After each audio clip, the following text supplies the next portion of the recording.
నమస్తే, welcome to Telugu రాజ్యం. ఈరోజు మనతో పాటు ఉన్నారు సీనియర్ అనలిస్ట్ కేఎస్ ప్రసాద్ గారు. వారితో మాట్లాడేద్దాం. సార్ నమస్తే. నమస్తే అండి. సార్, దేశ ప్రజలందరూ పొదుపు పాటించాలి, డీజిల్ పెట్రోల్ వినియోగం తగ్గేలా వారంతా కార్లను అలానే బైక్లను కొంచెం ఆ వాడకాన్ని తగ్గించి పబ్లిక్ ట్రాన్స్పోర్ట్ వినియోగించాలని చెప్పారు. అలానే ప్రధానమంత్రి గారు కూడా తన కాన్వాయ్లో కొన్ని కార్లను అయితే కట్ చేయడం జరిగింది. సో ఇదే ఇన్స్పిరేషన్గా తీసుకుంటున్నామని చెప్పి రాష్ట్ర ముఖ్యమంత్రి చంద్రబాబు నాయుడు గారు కూడా ఆయన కాన్వాయ్ని అయితే కొంత తగ్గించారు. దానికి సంబంధించి ప్రతిపక్షాల విమర్శ ఏంటంటే, ఇప్పుడు ఆ డ్రోన్ ఆ తగ్గించిన కాన్వాయ్కి సంబంధించిన విజువల్స్ని ప్రత్యేకంగా కొన్ని డ్రోన్స్తో షూట్ చేశారు. మళ్ళీ అక్కడ ఒక దుబారా జరిగింది. తర్వాత ఈరోజు లోకేష్ గారు కూడా పుట్టపర్తి వెళ్ళే క్రమంలో ఆయన స్పెషల్ ఫ్లైట్ని వినియోగించారని వాళ్ళు విమర్శలు చేస్తున్నారు. సో దీన్ని ఎట్లా చూస్తారు? వాళ్ళు ఓన్లీ నీతులు చెప్తారు. నరేంద్ర మోడీ కానీ ఈ రూలింగ్ గవర్నమెంట్లు కానీ ఆచరించడం జరగదు. మీకు రెండు విషయాలు చెప్తా సార్.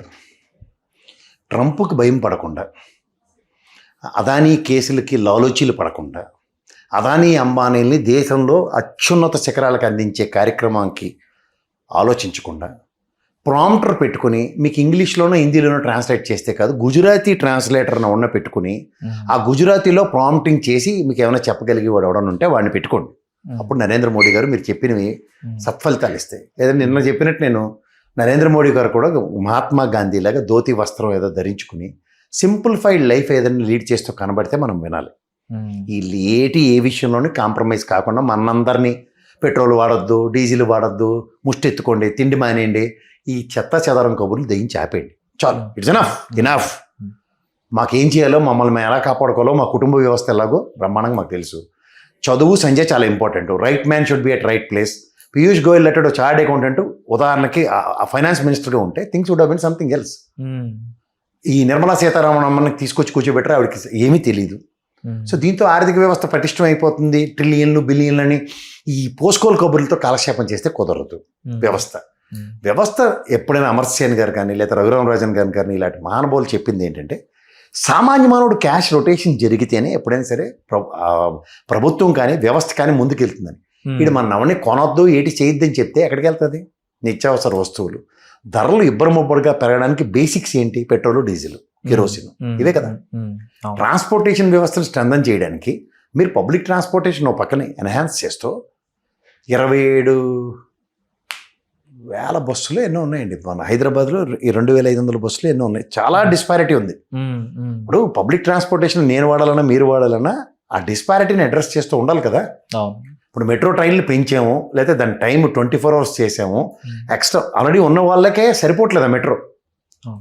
రెండోది, ఇప్పుడు పబ్లిక్ ట్రాన్స్పోర్టేషన్ ఒక పక్క పెంచుతూ ట్రంప్ మీద మీకు ఉన్న భయంతో రష్యాతో దౌత్యం ఎందుకు పోయింది మనకి? ఇది గొడిగేసుకొని తిరిగి కమ్యూనిస్ట్ వాళ్ళు ఉన్నారు కదా, నోర్లు పడిపోయి ఎందులో పడి చచ్చారు. ఏం మాట్లాడడానికి ఏమి పోయి కాలదా? రష్యా దౌత్యంతోనే కదా మనకి పెట్రోల్, డీజిల్ ఏ క్రైసిస్ ఉండదు వాళ్ళతో ఉన్నంతకాలం. మనకి ఈ ట్రంప్కు భయం పడడం నరేంద్ర మోడీకి స్టార్ట్ అయింది, నుంచి దరిద్రం మొదలైంది. పోనీ ఏమైనా చేసి తెరపడిపోతారంటే ఏటీ అవదు. నాకు గతంలో మహానుభావుడు పివి నరసింహారావు గారు అండ్ మన్మోహన్ సింగ్ గారు అనే ఇద్దరు దేవుళ్ళు ఈ విపి సింగ్ అనే ఒక జడ్డి పని చేసిపోతే విదేశీ నిల్వల విషయంలో, అలాగే గోల్డ్ ఇన్వెస్ట్మెంట్ విషయంలో భ్రష్టు పట్టించిపోయాడు దేశాన్ని. అప్పుడు వచ్చి కాపాడిన మహానుభావులు వాళ్ళిద్దరే. ఇప్పుడు ఎవడొచ్చి కాపాడతారో నాకైతే అర్థమే కావట్లేదు. ఇతనితో ఏటీ కావట్లేదు. ఏమనంటే జై శ్రీరామ్, పిత్తుకు పిడికి ఒకటే మంత్రం, జై శ్రీరామ్ అనడం, మన కొంపలు ముంచడం. ఇప్పుడు 150 కోట్ల ప్రజల్ని ఏం చేయాలన్న దాన్ని గాలికి వదిలేసి అదానీ అంబానీ కాపాడడానికి ఉన్న శ్రద్ధ ఇంకా దేని మీద లేదు అతనికి. సూటు బూటు మాండు, కళ్ళజోడు ఫారంది మార్చడు, వాచులు మోడో వాచులు, ఇవన్నీ ఎవడికి తెలియవు సార్. రేంజ్ రోవర్ కార్లో తప్ప మామూలుగా తిరగడు. అటు పెట్రోల్ డీజిల్ ఎంత వస్తుంది? BMW 7 Seriesలు ఇవన్నీ ఎంత వస్తాయి కన్జంప్షన్స్? నానో కార్లో తిరగచ్చు కదా. నానో కార్ కనమే పెట్టండి. అసలు వీళ్ళందరినీ బస్సులు వేసి తగలడం అనొచ్చు కదండి. ఎలక్ట్రికల్ బస్ చేసి ఎస్పీజీ కమాండర్లు 4-5 ఉన్నాయి. రాజ్నాథ్ సింగ్ గారికి ఉంది, అమిత్ షా గారికి ఉంది, నరేంద్ర మోడీకి ఉంది. వాళ్ళందరినీ ముందు కాన్వాయ్లో పరిగెట్టించండి. 2 జీపులు వేసుకుని వస్తారు, 2 పక్కలను రండి. ముందు జీప్ పెట్టి వెనకాల జీప్ పెట్టి 4 కాన్వాయ్లేను. బస్సులో తగలరండి, ఎక్కడ పడితే అక్కడికి. సైకిల్ మీద రండి, బస్సులో రండి. ప్రమాణ స్వీకారాల కాటికి ఉత్తరింపుకి సైకిల్ వేసుకుని వస్తాడట ఒకడు. తర్వాత ఇప్పుడు చంద్రబాబు నాయుడు గారు కూడా వాళ్ళ మంత్రులను అయితే సైకిల్ మీదకి రావాలని కోరుతున్నారు. మరోవైపు వాళ్ళ కుమారుడు అయితే ఈ రోజే పుట్టపర్తికి వెళ్తా లోకేష్ గారు. అవునండి, రాజ్నాథ్ సింగ్ గారు వెళ్తున్నారు, చంద్రబాబు నాయుడు గారు వెళ్తున్నారు కదా ప్రోటోకాల్, ఆయనతో పాటు పోవచ్చు కదా. ఏం స్పెషల్ ఫ్లైట్ ఏమి అసలు ఒక మంత్రికి స్పెషల్ ఫ్లైట్ వినియోగించాల్సిన అవసరం ఉందంటారు. అవసరం ఏంటండి? హక్కే లేదు. ఫస్ట్ థింగ్ డిస్క్రిప్షన్ లేదు తెలుసా మీకు? ఏ ప్రాతిపదిక కొడతారు? పవన్ కళ్యాణ్ గారు కానీ లోకేష్ గారు కానీ నాకైతే ఇప్పటికీ అర్థం కావట్లేదు ఆ విషయం. ఎవరు ఇస్తున్నారు ఈ సూపర్ రైట్ డిస్క్రిప్షన్స్? అసలు ప్రజాస్వామ్యంలో ప్రజలు ఎన్నుకున్న ప్రజల దగ్గరికి వెళ్ళడానికి వీళ్ళకి భయం ఎందుకండి? ఏటో ఎన్నాళ్ళో ఇది పొదుపు మంత్రాలు మాత్రం భలే చెప్తాడు. తిండి తినకండి, నూనె వాడకండి.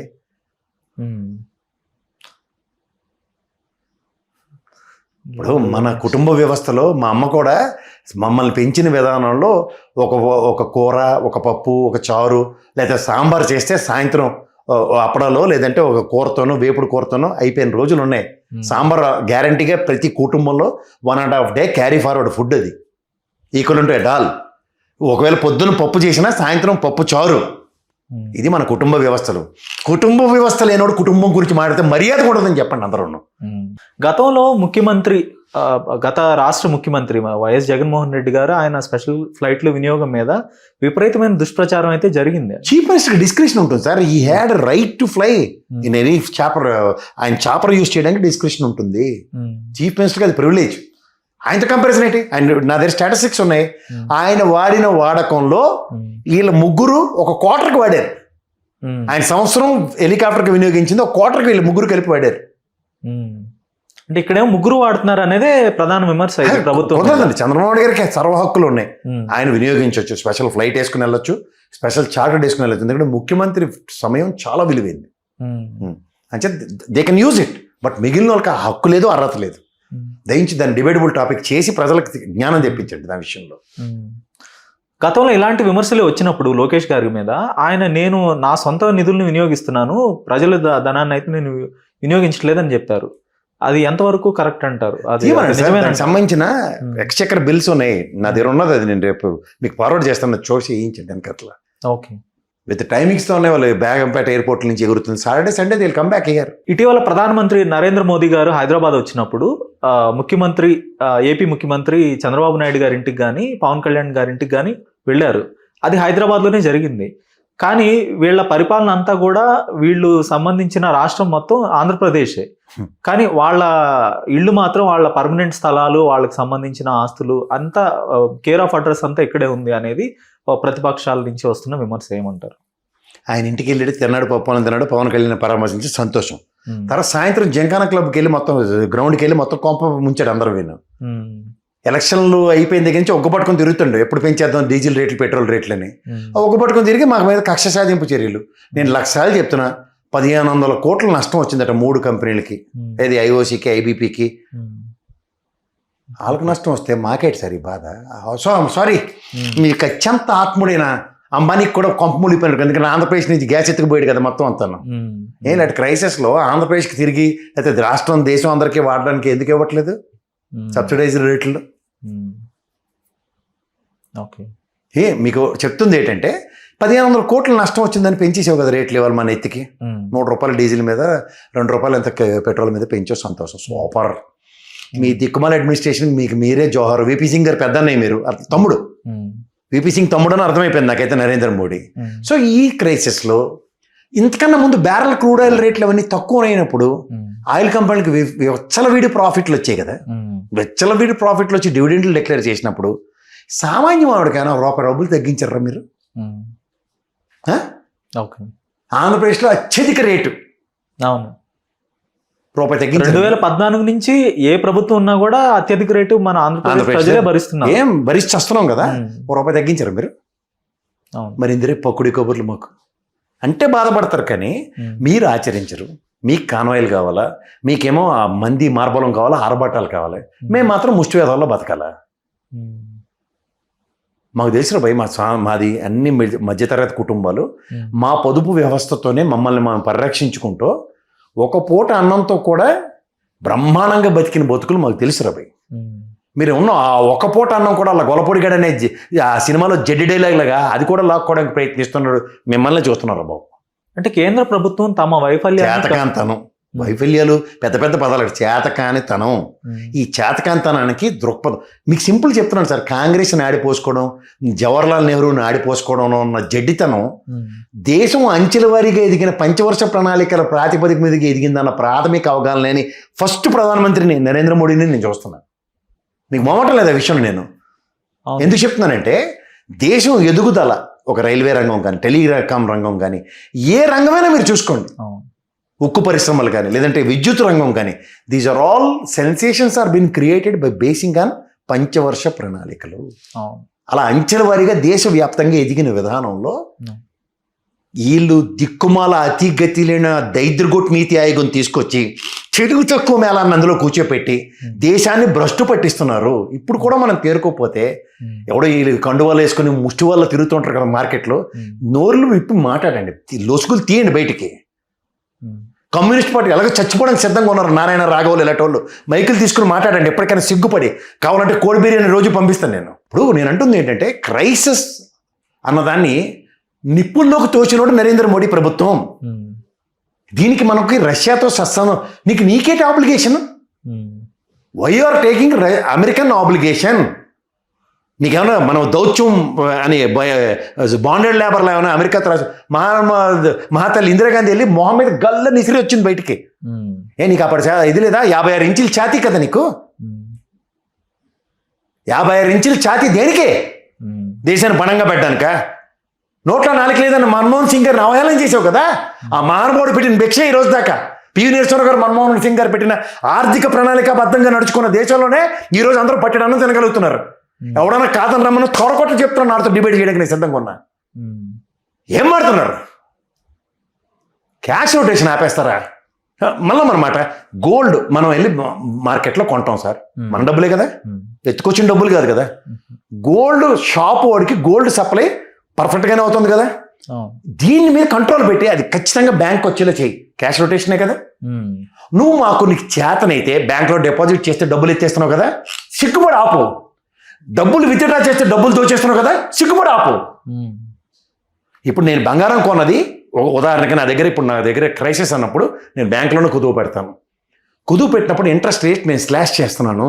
దీనివల్ల నీకు సురక్షితంగా గోల్డ్కి ఇన్సూరెన్స్ కూడా నేను కాన్సెప్ట్ క్రియేట్ చేస్తున్నాను.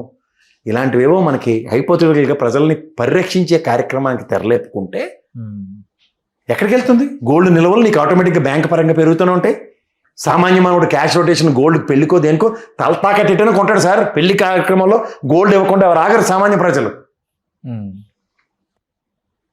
సో ఇవన్నీ గమనించకుండా ప్రాథమిక అవగాహన కుటుంబ వ్యవస్థ, ప్రాథమిక అవగాహన చదువు సంజయ్, రెండు లేనుడు పాలకుడైతే ఇలాంటి దౌర్భాగ్యం ఉంటుంది.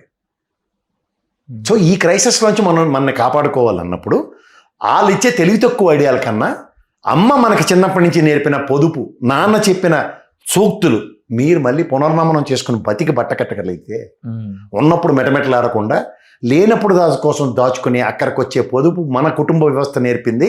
ఇవాళ మనందరికీ శ్రీరామ రక్ష.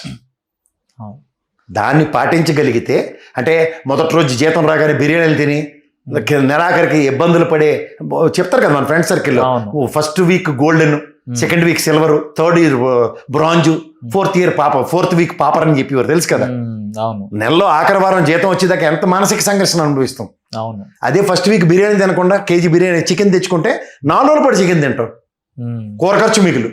తర్వాత ఈ మొదటి వారం 4 రోజులు బిర్యానీలు తినే మెటమెట్ డబ్బులన్నీ ఆఖరి వారానికి పొదుపుకు వస్తాయి.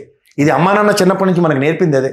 చికెన్ రేట్లు పెరిగాయి లేదా కూరగాయల రేట్లు పెరిగాయి అన్నప్పుడు చిన్నప్పుడు మన అమ్మ నాన్న గుడ్డులో చికెన్ కలిపి, చికెన్ గుడ్డు అండ్ బీరకాయ, గోంగూర మాంసం, ఇవన్నీ ఎక్కడి నుంచి వచ్చాయి? కుంతిదేవి వారసులం మనం. అదే భీముడు కానీ పోషించలేక కనిపెట్టిన మంత్రాలు ఇవన్నీ. ఆకుకూరలు, వెజిటబుల్స్ అని నేను అప్పటిదాకా ఓన్లీ నాన్ వెజిటేరియన్ ఉండేది. అలా మనకి ఇప్పుడు ఈ పొదుపు వ్యవస్థలో 4 రోజుల పాటు చికెన్ తిన్నాం, మన దగ్గర బీరకాయ చికెన్, రెండు గరిటెలు బీరకాయ కూరను, 2 చికెన్ ముక్కలు ఉంటాయి. అలాంటి వ్యవస్థలోంచి వచ్చిన వాళ్ళం సార్ మనం. సో ప్రజలకు తమంతకు తామే పొదుపు మంత్రాన్ని పాటించాలి. ఆబ్వియస్లీ వాళ్ళ చిన్నప్పటి నుంచి ఆ చిట్కాలే, నాన్న, తాత, ముత్తాత, అమ్మ చెప్పిన చిట్కాలు పాటిస్తే కుటుంబ వ్యవస్థలు ఇలాగ ఉంటాయి. అదే మన గొప్పతనం, మన ప్రైడ్ అదే. అడ్డమైన ట్రాపుల్లో పడొద్దు. అడ్డమైన ట్రాపుల్లోనూ వాళ్ళు చేసి ఆర్భాటాలు వాళ్ళు చేసుకుంటాం, మనకి సూక్తులు చెప్పే వాళ్ళ ట్రాపుల్లో దయించి పడకండి. దానికి జై శ్రీరామ్ మంత్రమే వాళ్ళ దగ్గర ఉంది. మన శ్రీరామ రక్ష అమ్మ నాన్న చెప్పింది అదే. హలో, తెలుగు రాజ్యం ఛానల్ చూస్తున్నారా? సామాజిక రాజకీయ జీవన చిత్రణే తెలుగు రాజ్యం. అతిశయోక్తులు అసత్యాలు ఉండవు. రాజకీయ కోణం కాదు, ప్రజా కోణమే కొలబద్ద. తెలుగు రాజ్యం వీక్షణ మీ ఉత్తమ అభిరుచికి నిదర్శనం.